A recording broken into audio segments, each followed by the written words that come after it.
Hello everyone. तो हम आज बात करने वाले हैं पवन सिंह जी और अंतरा सिंह प्रियंका का एक बहुत ही बेहतरीन सॉन्ग के बारे में, जिसका पोस्टर आ चुका है और फुल वीडियो सॉन्ग का रिलीज डेट भी आ चुका है।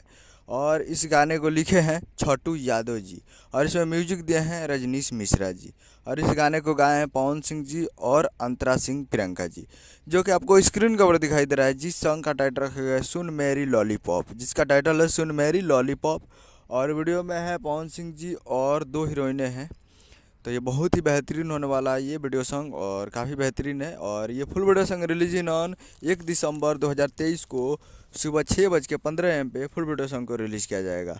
यानी इसको कल सुबह में रिलीज़ किया जा रहा है। 1 दिसंबर को इसको रिलीज़ किया जा रहा है और 6:15 पे तैयार किए गए फुल वीडियो सॉन्ग को देखने के लिए यसी films present Bhojpuri YouTube channel पे फुल वीडियो सॉन्ग को रिलीज़ किया जाएगा। तो यसी films present Bhojpuri YouTube channel पे फुल वीडियो सॉन्ग के लिए तैयार रहेगा 1 तारीख को सुबह 6:15 पे।